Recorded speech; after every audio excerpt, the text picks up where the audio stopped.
Hello everyone, welcome back to our channel silver sprout. ఈ రోజు మీరు చేసిన చిన్న ప్రయత్నమే రేపటి మీ విజయానికి పునాది అవుతుందని తెలుసా? ఒక వంటగదిలో 2 పాత్రలు, ఒక దానిలో బగారా రైస్, మరొక దానిలో మసాలాతో ఉప్పొంగుతున్న చికెన్ కూర. ఈ రోజు మనం రుచికరమైన చికెన్ మరియు బగారా రైస్ ఎలా చేయాలో చూస్తూనే మన జీవితంలో ఎలా ఎదగాలో కూడా తెలుసుకుందాం. ముందుగా చికెన్ తీసుకొని శుభ్రంగా కడిగి అల్లం వెల్లుల్లి పేస్ట్, కారం, ధనియాల పొడి, ఉప్పు, పెరుగు వేసి బాగా మిక్స్ చేయాలి. తర్వాత పాన్ లో నూనె వేసి ఉల్లిపాయలు వేగించి బంగారు రంగు వచ్చే వరకు వేయించాలి. ఇప్పుడు మ్యారినేట్ చేసిన చికెన్ వేసి తక్కువ మంటపై నెమ్మదిగా వండాలి. మీకు ఇష్టమైతే టమాటాలు, పచ్చిమిర్చి కూడా వేసి మెత్తగా వరకు వండండి. నేనైతే ఇవన్నీ మ్యారినేట్ చేసినప్పుడే కలిపేసుకున్నాను, ఒకటేసారి పాన్ లోకి వేసేసాను. సహనం లేకుండా తొందరపడితే చికెన్ రుచిగా ఉండదు. అలాగే మన జీవితంలో కూడా త్వరగా ఫలితం కావాలని తొందరపడితే మన లక్ష్యాలు సరిగ్గా ఉండవు. బియ్యం ఒకటే ఉన్నా మసాలా లేకపోతే రుచి ఉండదు. అలాగే మన జీవితంలో కూడా శ్రమ,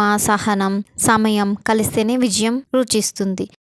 బియ్యం కడిగి కొద్దిసేపు నానబెట్టాలి. పాన్లో లేదా నూనె వేసి జీలకర్ర, దాల్చిన చెక్కలు, ఏలకులు వేయాలి. మనం చేస్తున్న పనిలో నిజంగా శ్రమ పెడుతున్నామా లేక విజయాన్ని కోరుకుంటూ సహనం చూపిస్తున్నామా అనే విషయాన్ని మనమే ప్రశ్నించుకోవాలి. పాన్లో నెయ్యి లేదా నూనె వేసుకొని ఆనియన్, పచ్చిమిర్చి, అలాగే బగారా రైస్ కావాల్సిన దినుసులన్నీ జీలకర్ర, దాల్చిన చెక్క, లవంగాలు, ఏలకులు అవన్నీ వేసుకోవాలి. ఆ పైన ఉల్లిపాయలు వేసి బంగారు రంగు వచ్చే వరకు వేయించాలి. ఇవన్నీ వేయించుకున్న తర్వాత రుచికి సరిపడ ఉప్పు వేసి కూడా కలుపుకోవాలి. ఇవన్నీ ఓకే అనుకున్నాక ఈ బగారా రైస్ కోసం పెట్టుకున్న మసాలా దినుసులు కూడా అందులో వేసి కాసేపు రోస్ట్ చేసుకున్న తర్వాత కడిగి నానబెట్టుకున్న బియ్యం ఉంది కదా, ఆ బియ్యాన్ని కూడా ఇందులో వేసి కాసేపు రోస్ట్ చేసుకోవాలి. రోస్ట్ చేసుకున్న తర్వాత బియ్యానికి తగినంత వాటర్ వేసుకోవాలి. ఇక్కడ నేను 1 గ్లాస్ తీసుకున్నాను కాబట్టి 1.5 గ్లాస్ అలా తీసుకుంటున్నాను. పర్వాలేదు, మీరు 2 గ్లాస్ అయినా తీసుకోవచ్చు. నార్మల్గా అయితే నేను ప్రెషర్ కుక్కర్లో 2 విజిల్స్ వచ్చేలాగా పెట్టేదాన్ని. ఇప్పుడైతే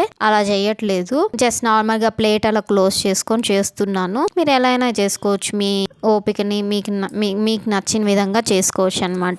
బియ్యం ఒక్కొక్క గింజగా విడిగా ఉండేలా వండితేనే అది నిజమైన బగారా రైస్ అవుతుంది. అలాగే మన జీవితంలో కూడా మన ప్రతిభను విడిగా చూపించాలంటే మనం ఎంతో ఫోకస్గా పనిచేయాలి.